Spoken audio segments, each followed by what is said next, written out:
Mongoose Jake here with my Hyper Explorer. I wanted to bring an update because this is kind of going to be stage one of my build process. This has addressed a number of the big issues. I still have some other groups to take care of parts that will need replaced, but this took care of some of the big items, as in going up here over here to the fork. I did grab what seems to be the ubiquitous Bucklos fork, and this is of course a 29er model, being that the Hyper Explorer is a 29-inch frame with 100 millimeters of travel, and the kind of orangish stanchions. It does have rebound adjust, a quick release 9mm dropout. I'm not going to go with through axle on this bike, and remote lockout. As you can see up here, I actually am quite pleased with the quality machining on the remote itself. It's very positive. Nice click and release. And this one is a air model. Let's see if we can get in here. And it is a air model, not a coil. I wanted to test one out. Of course, many people have tested these out, and they're all over builds on the budget side of things, but I wanted to give it a try. And I'm focusing in here on the headset, and that is a non-branded aluminum alloy silver color cartridge headset. It's 1 1/8 inch, of course, to match the straight head tube. I don't really see anything wrong with straight head tubes. We've used them for decades, but it is, you know, something you have to note. It is not tapered, which is commonplace now. I've paired it up. I haven't changed the bar, shifters, brake levers. The cockpit has not changed at all.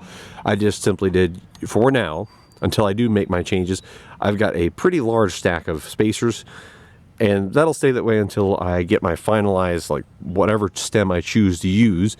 I will finalize it, and then I'll trim it down, maybe further, probably like remove another ½ inch of steer tube off, if I need to. But that is fork, headset, and that is a new front wheel and tire. The front tire is actually, as you can see, a WTB 9-line in 2.25 size. That's a pretty fast rolling tread pattern. This bike doesn't see, you know, super hardcore, you know, trails, and the trails are mostly hard pack. So the 9-line is a good front tire. Which brings me to the rear tire, which is one of my long-time favorites. If you're one of those that actually have stuck around the channel for the decade plus I've been doing this, the Nano used to be called the Nano Raptor. That's how long I've been using it. But the Nano in a 2.1 size is what I chose for the rear. Very fast rolling tire with good enough tread for the rear. But the 9-line will pair up nicely for a little bit better steering and braking traction on the front. Now that does bring me to the wheel set. This is a non-familiar wheel set. It does have that neat oil slick pattern that I like, but I hadn't seen any reviews of it anywhere. It's an $88 wheel set. It is true cartridge bearings. I actually have had the hub apart, and it has true cartridge bearings in there, and the machining looks pretty good.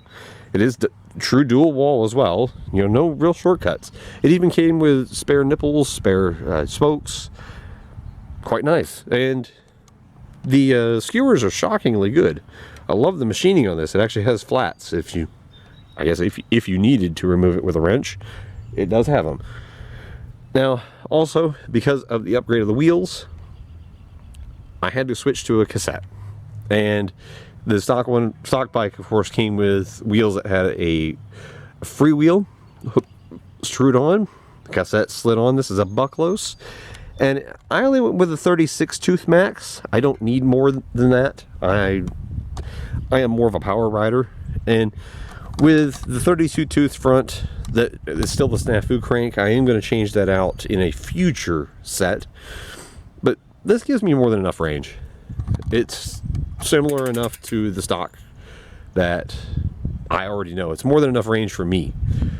Your personal preference, you might want a 40 or a 42 tooth, but 36 is plenty good enough for me. As you can see there, it's a Bucklos 9-speed. Pretty good deal on that too. It was very economical, and it shifts better, quite a bit better. Because one of my complaints was with the stock one, I was not able to get full 9 speeds, even though it's claimed as 9 speed. I wasn't ever able to get like 1 through 9 to work. I could get 1 through 8 or 2 through 9. This is solidly shifting all the way through everything. So it was either the wheel itself, because it had a lot of wobble in the hub, or it was the freewheel itself. So I don't know which, because it both got changed at the same time. Chain's still the same because it is a Z chain. It's pretty good quality. I've taken care of it. It'll get changed down the road, but I've checked it stretch wise. It's still pretty good. So moving forward, tossed on a bottle cage. That's not really that noteworthy.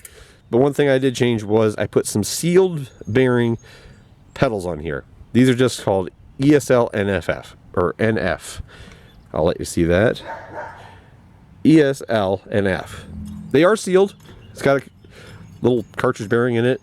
You can buy these non-sealed, basically sealed, and then cartridge. These are the cartridge. I actually ordered 2 sets from 2 different sellers, and one of them came with just your basic dust seals. Although it looked identical platform-wise, those I'm not using on this. This is basically identical. So word of warning, they look the same. They both have the ESL NF on them. One came from Temu. I know, Temu. And one came from Amazon. This is the Temu one.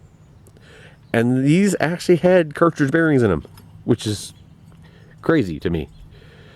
And the Amazon one did not. It had open bearings with just a basic dust seal, which is not even really a step up from what was on here. But this is stage 1, which in the end, got fork, got a headset, wheels and tires, rear cassette swapped over, of course, from the free hub, and pedals. I'll do some more work next time, but I'm going to ride this as it is. I do need to go and trim this off and put a cap on it. Hadn't done that just yet. But next will probably be the rest of the drivetrain, because the cranks are going to get replaced. They're one of the things that I said are okay, but the bottom bracket has a little roughness to it, so I just repacked it for now. That'll probably be next, and when I do that, I'll probably go ahead and do shifter and derailleur. I'm probably going to grab just like a SRAM X7 or X5. I've got a couple on the shelf, and I think I'll probably just slap one of those on. But for now, that's shifting pretty good. So we'll move forward. I'll ride it for a few weeks, and then we'll stop back in for stage 2. But hope you enjoyed this. Thanks for watching.